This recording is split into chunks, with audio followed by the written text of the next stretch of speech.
Good morning, students. How are you? I hope all of you are hale and hearty. Now, today we're going to continue with part 2 of the lesson from the Diary of Anne Frank. An introduction we completed in the first part. I just like to recap the first part of the lesson. This lesson is an excerpt from the Diary of a Young Girl or the Diary of Anne Frank. It is an autobiography that was first published in 1947. In this, Anne expresses her thoughts in a diary that was gifted to her on her 13th birthday. She names the diary Kitty, which she considers to be her only friend. She mentions about her childhood, her family, her grandmother, and a lot of other things that she has told no one else. So in the first part, we saw how she began writing her diary, and then she writes about all her parents, her family members, about her father, her mother, how they went to live with her grandmother, and how her grandmother fell sick and then finally passes away. So now we begin with the second part of the lesson, which is on page 55. Now, dearest Kitty, our entire class is quaking in its boots. The reason, of course, is the forthcoming meeting in which the teachers decide who'll move up to the next form and who'll be kept back. Half the class is making bets. GN and I laugh ourselves silly at the two boys behind us, CN and Jakes, who have staked their entire holiday savings on their bet. From morning to night, it's you're going to pass, no I'm not, yes you are, no I'm not, and even G's pleading glances and my angry outbursts can't calm them down. If you ask me, there are so many dummies that about a quarter of the class should be kept back, but teachers are the most unpredictable creatures on earth. So here in this part of the lesson, we can see that there's a discussion going on. First of all, quaking in its boots. That means Anne Frank was telling that most of the class they were shaking or shivering in their boots. The next one is forthcoming is the meeting that was ahead. Then the next one, making bets, is they were making guesses. So here we can see that on June 20th, 1942, Anne begins writing in a diary, addressing it as her friend Kitty. She says how nervous her entire class is about their results, and it is very unpredictable. No one knew who was going to pass and who was going to fail. They knew that it was going to be decided by a meeting of teachers in which they would select students to be moved up to the next class and some of them would be kept back in the same class. Many students were making guesses. Some had put their entire summer savings at stake, and she and her friend G also made fun of the nervous boys. They kept on telling each other, I'm not going to pass. The others would say, yes, yes, you will. And G was polite and she tried to stop them from making noise. And Anne scolded them, but none of that worked. So, let us continue reading. I'm not so worried about my girlfriends and myself. We'll make it. The only subject I'm not so sure about is maths. Anyway, all we can do is wait. Until then, we keep telling each other not to lose heart. So, I get along pretty well with all my teachers. There are 9 of them, 7 men and 2 women. Mr. Keesing, the old fogey who teaches maths, was annoyed with me for ages because I talked so much. After several warnings, he assigned me extra homework, an essay on the subject, a chatterbox. A chatterbox? What can you write about that? I'd worry about that later, I decided. I jotted down the title in my notebook, tucked it in my bag, and tried to keep quiet. So here, as we can see, children, the diary begins with Anne telling us about how everyone in the class was very nervous and like, worried. They were tense about who was going to pass and who would be kept back. They were not so worried. She said she wasn't worried about herself or her other girlfriends. They knew they would make it. But the only subject she was a little nervous about was maths. But she said anyway, they didn't know about the result, so all they could do was wait until the teachers declared the results. Until then, she said they could just console each other and tell each other, means each friend could tell the other not to lose heart. She said that she got along well with all her teachers. There were 9 of them altogether. There were 7 men and 2 women. And Mr. Keesing was the teacher who taught them maths, and she calls him an old fogey, means a very old-fashioned person. And then he was quite annoyed. He was irritated with her because she talked a lot, and he gave her several warnings. And because she wouldn't listen, she continued talking. He gave her extra homework. He asked her to write an essay on the subject, a chatterbox. Now, a chatterbox? She thought to herself, what can one write about a chatterbox? But then she thought, no problem, I'll think about that later. For the time being, she said, I'll jot it down in my notebook, the title in my notebook, and then she put that in her bag and she tried to keep quiet. That evening, uh, that evening, after I finished the rest of my homework, the note about the essay caught my eye. I began thinking about the subject while chewing the tip of my fountain pen.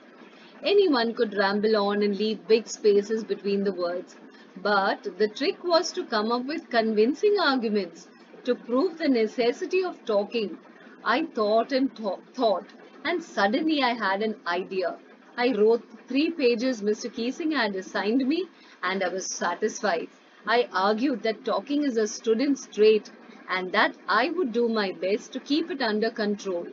So, as Anne says, that evening after she finished the rest of her homework,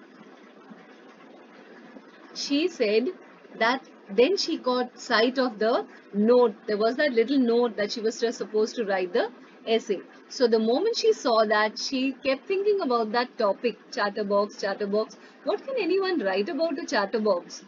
And she thought, if I start writing and then leave a lot of space in between, leave space between words. But she says the trick is to come up with an essay that gives convincing arguments as to why does a girl need to talk. And so, thinking about that, she came up with a wonderful idea and she managed to write 3 pages that Mr. Keesing had assigned her. And she was very satisfied. She argued that talking is the trait of every normal student, but she promised that she would try to keep that under control. Convincing argument means a statement made in such a manner that people accept and believe it, and ramble is to talk or write without any purpose for a long time.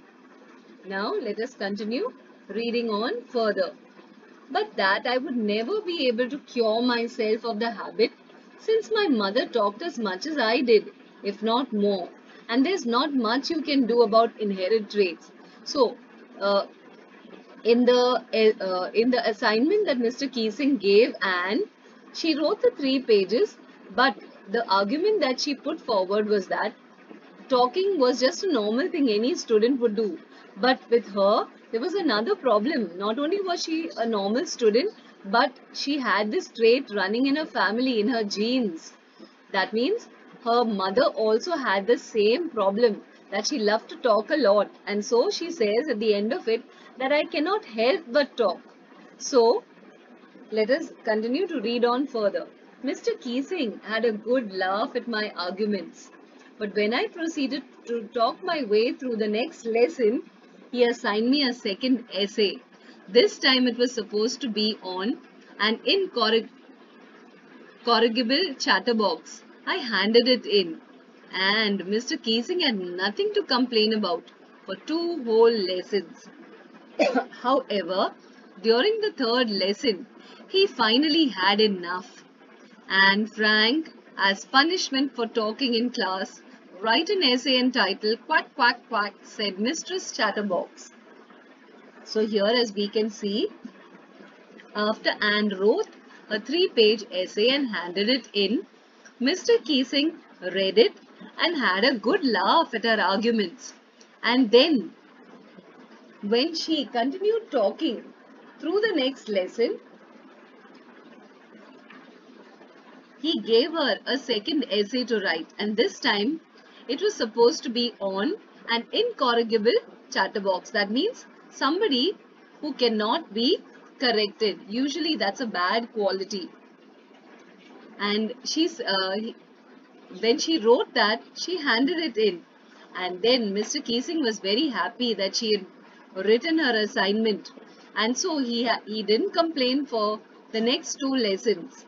But when the 3rd lesson, he finally had enough and kept talking so much that the punishment he gave her the 3rd time was to write an essay entitled "Quack, Quack, Quack," said Mistress Chatterbox.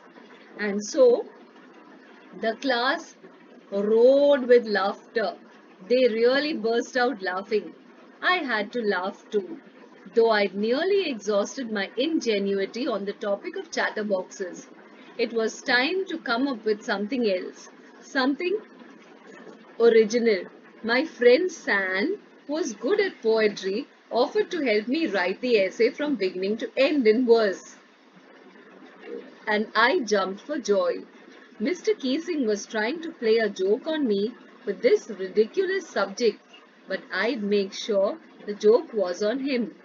So here, as we can see, children, Anne had this habit of talking during the class time, and when Mr. Keesing, the maths teacher, was teaching, and he'd already punished her twice by making her write an essay on, like, a chatterbox, and the second time he asked her to write on an incorrigible chatterbox, and she was quiet for a few lectures, and then she continued doing the same thing. So he was so angry that he asked her to write an essay on the topic "Quack, Quack, Quack." Okay, so then she thought, now whatever I had to write, I have already written in these 2 essays. Now what shall I do? So she was a little concerned and worried. But then her friend came to her rescue. Her friend, who was good at writing poetry, told Anne that don't worry, I will help you write this essay and we will write it in poetry form, and that is the end of your punishment. So don't worry. Mr. Keesing was trying to play a joke on me, but now we will make sure that the joke is on him. I finished my poem and it was beautiful. It was about a mother duck and a father swan with 3 baby ducklings who were bitten to death by the father because they quacked too much. Luckily, Mr. Keesing took the joke the right way. So here, after Mr. Keesing, the maths teacher, gave Anne the punishment of writing an essay for the 3rd time, her friend comes to her rescue and offers and writes a poem. And the characters in the poem are a duck, a swan, and the ducklings. And then the father swan gets so angry that these ducks keep quacking the whole day that he bites them to death. Now, let us read on further. He read the poem to the class, adding his own comments, and to several other classes as well. Since then, I've been allowed to talk and haven't been assigned any extra homework. On the contrary, Mr. Keesing's always making jokes these days. It is signed Yours, Anne. Extracted from the diary of a young girl with slight adaptation, means with slight changes. So here, as we can see, children, here when Anne Frank is given the punishment of writing an assignment on Quack, Quack, Quack chatterbox. So her friend comes to her rescue and she writes a poem. But when she finishes her poem and hands it over to Mr. Keesing, he reads it and he took the joke in the right way. He read the poem not only to that class and added his own comments, but then he read that poem to several other classes as well, and he had a good laugh. So did all the class children. And since that day, after she wrote 3 different essays on the topic of a chatterbox and an incorrigible chatterbox and then quack, quack, quack, and so on, he was so pleased with her essays and the last poem that he allowed her to talk and has not assigned any extra homework, did not assign her any extra homework. On the contrary, he always seemed to be joking those days. So children, as we can see, Anne, uh, a Jewish girl, when in hiding, begins pouring out her innermost feelings, her innermost thoughts, and everything that she couldn't, all her experiences and feelings that she couldn't share with anyone else, she writes in a diary, and she names that diary her best friend, and she calls it Kitty. And then at the end of that Holocaust, when uh, everyone in the family passes away, dies except for Anne Frank's father, Otto Frank, he gets her diary published. And so, children, this gives us a wonderful thought that each one of us may have friends or not, but writing is a very good habit. It not only helps us to improve our language and vocabulary, but we will be amazed if you maintain a diary over the years, and when you go back and read what all you have written, you'll be amazed and surprised at how your language, vocabulary, and your ideas have improved over time. So I hope you have understood this lesson well. Now we go on to the thinking about the text. Was Anne right when she said that the world would not be interested in the musings of a 13-year-old girl?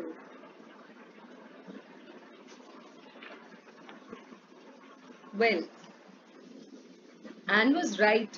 No, Anne was not at all right when she said that the world would not be interested in the thoughts of a 13-year-old girl. As we all know, that Anne Frank's book, the published after her death, became a bestseller, and it has been published in most of the world's languages, and students in every part of the world study about this brave girl. Her diary was translated from Dutch into many languages and has become one of the most widely read books all over the world.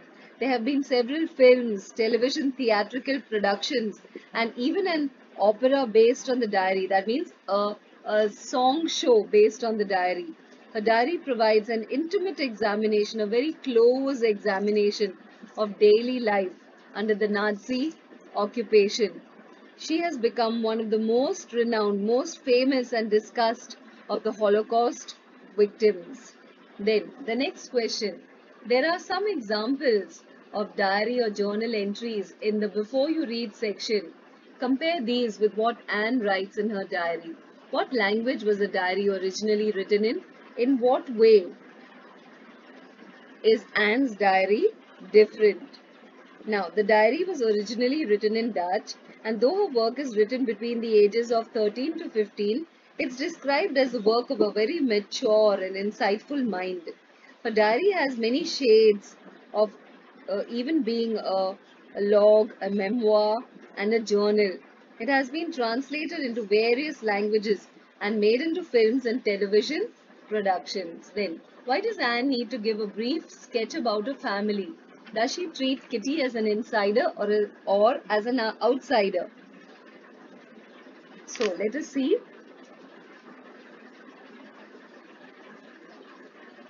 Anne Frank wanted the person who read Kitty in her diary, read Kitty, to understand the story she wrote about. And that's the reason why she plunged into writing without giving some information about herself. Then nobody would understand what she was talking about.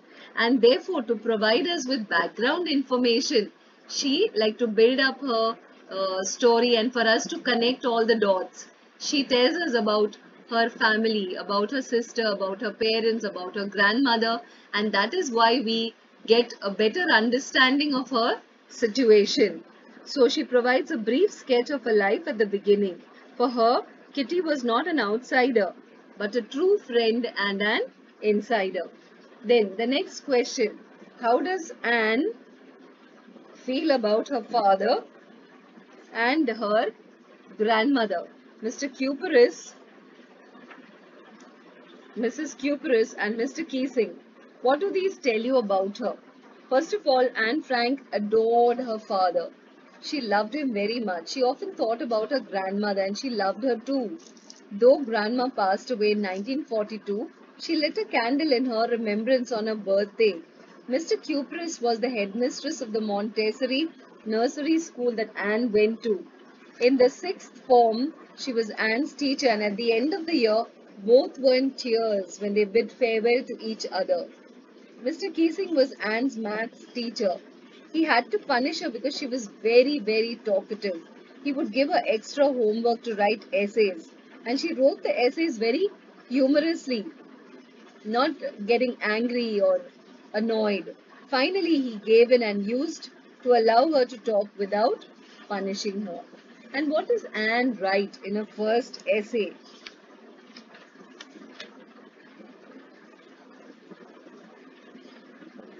She writes about her whole family, about her father, how he got married to her mother, about her grandmother, about her sister, how they went to live there with her grandmother, and all those things. Anne says that teachers are the most unpredictable. Is Mr. Keesing unpredictable? How can you say that? So, Anne was discussing with her friends about the result of the class of that year, and she was a bit worried about her result in maths. She also felt that the girls were better in studies compared to the boys. However, she felt that a quarter of the class they were dummies. That means they were no good and they could be kept back in the same class, but she wasn't sure. She felt everything depended on the teachers to decide who would move up the next form and who would be held back. She felt that the teachers were the most unpredictable people on earth.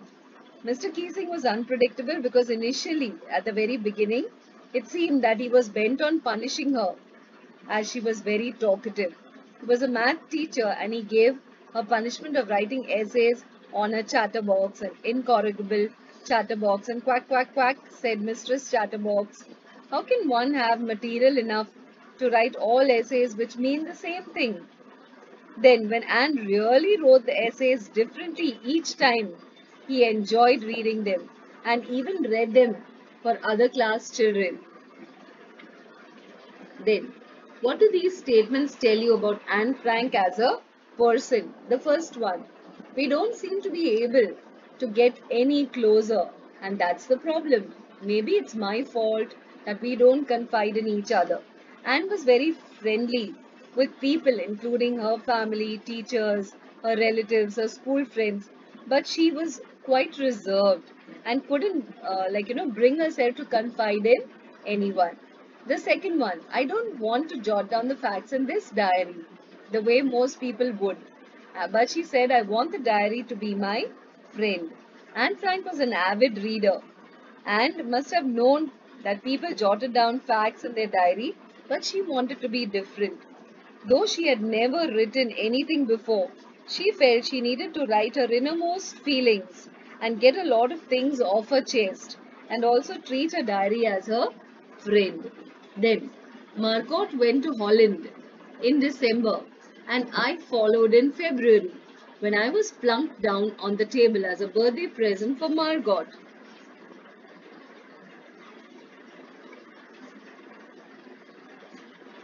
Margot was 3 years elder to Anne. She went to Holland to be with her parents, with her grandparents before Anne in December. And Anne went there in February on her birthday. So it seemed like she was the birthday gift to her elder sister. With her arrival, Anne felt that the Frank family was now complete and together in Holland. If you ask me, there are so many dummies that about a quarter of the class should be kept back. But teachers are the most unpredictable creatures on earth. It meant that Anne Frank was not interested in writing the punishment essay given by Mr. Keesing just for the sake of completing it. She wanted to write something that made sense to the teacher and informed it that there was a need for the student to talk in class. And by thinking, she was able to write 3 pages of explanation for the teacher. Anyone could ramble on, leaving big spaces, but the trick was to come up with convincing arguments. Yes, Anne did come up with convincing arguments. One thing was that she wrote and said that every student needs to talk. And the second argument she provided was that it was an inborn trait in her. She carried it in her genes. Since her mother was very talkative, she had inherited this characteristic from her mother. Then thinking about language. Here are some words: headmistress, long awaited, homework, notebook, stiff back, outburst. These are compound words. They're made up of 2 or more words. They can be, for example, nouns: headmistress, homework, notebook, outburst, and adjectives like their descriptions: long awaited, stiff backed, and verbs which are action: sleep, walk, babysit. So now match the compound words under A with their meanings under B. Heartbreaking means the first one is uh, producing great sadness. The second one, homesick, is missing home and family very much. The third one, blockhead, is an informal word which means a very stupid person. Then law abiding means obeying and respecting the law. Overdue. Overdo means uh, to do something to an excessive degree. Daydream. Daydream means to think about pleasant things, forgetting about the present. The next one is breakdown, means an occasion when many vehicles, machines stop working. And output means something produced by person, machine, or an organization. The next one is phrasal verbs. Now, phrasal verbs are very important, children. These will help you not only this year but lifelong. So, whenever you come across phrasal verbs, you must try and understand the meaning and learn them. So, you make it a part and parcel of your uh, everyday talking as well as your thought process and in your writing. It's a verb followed by a preposition or an adverb, and its meaning is very different from the meaning of its constituent parts. Compare the meanings of the verbs get on and run away in A and B. You can guess their meanings, but in A and B they have special meanings. She got on at Agra when the bus stopped for breakfast. Devanand ran away from home when he was a teenager. She's eager to get on in life, that means to succeed. And the visitors ran away with the match means they won very easily. So here, some phrasal verbs have 3 parts: a verb followed by an adverb and a preposition. Our car ran out of petrol just outside the city limits. The government wants to reach out to people with this new campaign. Now, the text you have just read has a number of phrasal verbs commonly used in English. Look up the following in a dictionary for their meanings. Then, the first one is plunge. Plunge in means to speak or write without focus. The second one, kept back, is, no, the first one is, plunge in is to go straight to the topic. The second one, kept back, is not promoted. The third one, move up. Move up is go to the next grade. Fourth one, ramble on, means speak on or write without focus. Fifth one, get along with, is to have a good relationship with. The next one, calm down, means to make or remain very quiet. Then, stay in means to stay indoors, like you're doing right now. You are staying in, right? Make up for. Make up for means to compensate. That means if you damage someone's, property, or damage someone's vehicle, then you have to compensate, pay them for that. The next one is hand in. Hand in means to give an assignment to the person in authority. Like you complete your fair books and you give it to the teacher, you hand them in. Then this is phrasal verbs. Remember children, is a very important topic. So don't bypass it. Make sure you not only write this down, learn it and make it a part of your vocabulary. Then idioms are groups of words with a fixed order and a particular meaning different from the meanings of individual words put together. Now, phrasal verbs can also be idioms uh, when their meaning is unpredictable. Do you know what it means to meet one's match in English? It means to meet somebody who's as good as yourself, or sometimes even better in some skill or quality. Do you know what it means to let the cat out of the bag? Well, can you guess? Yes, it means to reveal secrets. Then, our class is quaking in its boots. What does that mean? It means that all the students were very nervous. Until then, we kept telling each other not to lose heart, is not to stop believing that you could succeed. Then, Mr. Keesing was annoyed with me for ages. For ages means for a very long time. And Mr. Keesing was trying to play a joke on me with this ridiculous subject, but I'd make sure the joke was on him. A person who tries to make somebody look foolish now to look ridiculous instead. Now, here are a few more idiomatic expressions that occur in the text. Try and use them in sentences of your own. Caught my eye. All of a sudden, the new uh, the new car caught my eye. The next one, I have had enough. The next one is to laugh myself silly. When we saw a joker in the circus, we laughed ourselves silly. The next one is, he had had enough. He had had enough of the taunts of his friends and so he left the group. Then the next one is can't bring myself to. I can't bring myself to reveal the secrets of my friends. Then, do you know how to use a dictionary to find out the meanings of idiomatic expressions? For example, the expression caught my eye in the story. Where, under which word would you look for it? Look for it under the first word, caught.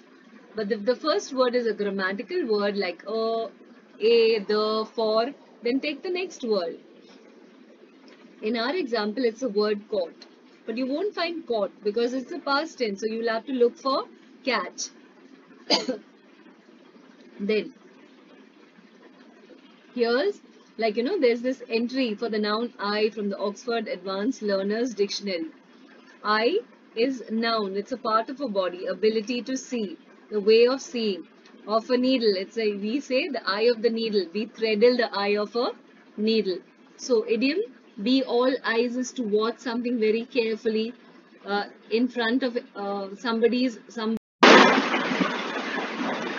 The idiomatic expression be all eyes means to be watching something very carefully and with a lot of interest. Before in front of someone's eyes means in somebody's presence, in front of somebody. He had seen his life's work destroyed before his very eyes. Be up to your eyes in something is to have a lot of something to deal with. We are up to our eyes in work. Then, you have read the expression not to lose heart in this text. Now find out the meanings of the following expression using the word heart. Use each of them in a sentence of your own. Now, the first one, break somebody's heart. When Mohan failed, it broke the heart of his parents. The next one, close or dear to one's heart. My parents are very close to my heart. The third one, from the bottom of my heart. I love my motorbike from the bottom of my heart. The next one, have a heart. We should never be disappointed, but we must have a heart and try again. Then, have a heart of stone. Uh, Commandos have a heart of stone. Your heart goes out to somebody. My heart goes out to the poor, who often go hungry. Then, contracted forms. When we speak, many times we use contracted forms or short forms such as can't for cannot, I'd for I would, and she's for she is. Now notice that these contracted forms are also written with an apostrophe to show the shortening of the spelling not, would or is. And writing a diary is like speaking to oneself. Plays also have speech and written form. So we usually come across contracted forms in diaries, plays and novels. So make a list of the contracted forms in the text. Rewrite them as full forms. For example, I've is the contracted form and the full form is I have.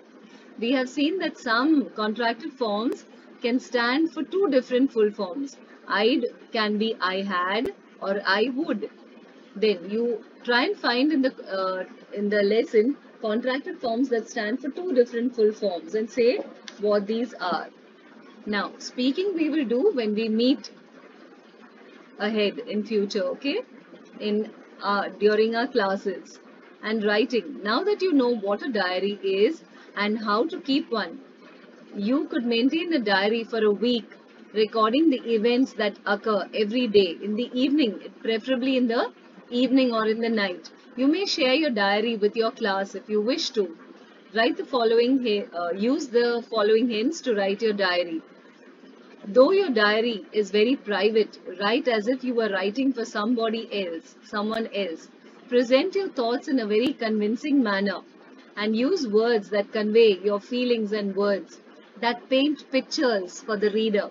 And be very brief, don't give very detailed explanations. Diary language has some typical features such as subjectless sentence. Got up late in the morning. You don't need to say I got up late in the morning and then too bad, boring, not good. Their I can't, didn't, with everyday expressions when people use them in their day-to-day life. Remember not to use such language in more formal kind of writing. Then, this exercise is not to be done by you children. Then, what in this lesson, what have we done? Diary writing is one of the best ways to practice writing. Students do not have to think of or imagine what to think about. They only have to find words. You already know what happened that day. So you just have to find the words to express your thoughts. So initiate. So I would like you to begin writing a diary. You could do that, like, at the end of the day, you could think about what all are the highlights of your day and write down what happened and compare it. Anne Frank's diary became a public document after World War II. So you could discuss diaries when you read about other diaries written by people. Then passage for listening exercise. This one we will not do for the time being, but you could start maintaining a diary. Okay, thank you children. I hope you have understood this lesson well. Kindly write the question answers. Read the textbook, listen to the video, read the lesson a couple of times and then write the question answers neatly without any spelling mistakes. Thank you and have a nice day.